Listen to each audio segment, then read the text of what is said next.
If you'd like to know what you're watching, click here. And as always, a link to the blog post in the doobly-doo. Daniel Becker, a friend of mine, recently posted a video on Facebook that I watched, and it was a segment of Fox and Friends from a few years ago in which the anchors just lambast Fred Rogers of Mr. Rogers' Neighborhood fame for being an evil, evil man. That's what the woman said. He's an evil, evil man.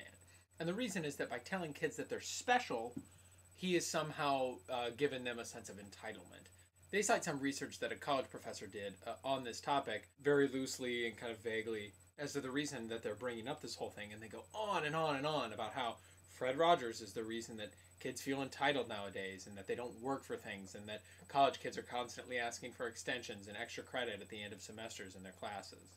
Apart from being one of the stupidest accusations I've ever heard, it's also kind of infuriating. I found myself, while I was writing the blog post, getting really upset. I grew up watching Mr. Rogers' Neighborhood at 11 o'clock anytime I was home. Even when I was in high school, when I was homesick for the day, I would watch Mr. Rogers' Neighborhood.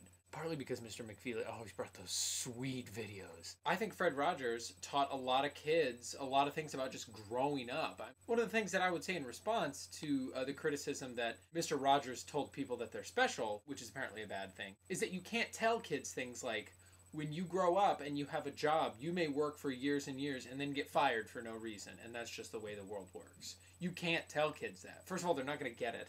Their brains don't work at a level that allow them to understand things of that kind of complexity. Things need to be simple for kids because they need a way to understand how the world works. Concerning entitlement, I've written on this before. It's a topic that I've thought a lot about, and if there's anything that made this generation, my generation to some extent, definitely the generation behind me, have a sense of entitlement, it wasn't Mr. Rogers saying you're special. It was the environment in which they grew up that told them that they needed things to be special and that they needed to flaunt themselves and to be number one in order to be valuable. They have the idea that they're special, but it's been warped into you're special because you're better than everyone else.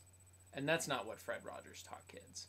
If you'd like to read an article that I wrote for the Huntington University Huntingtonian concerning entitlement, there's a link in the doobly-doo. Also, here's the link to the video from Fox and Friends. As always, I'd love to know your thoughts. Thanks again to Daniel Becker for introducing me to that clip. I'll see you guys tomorrow.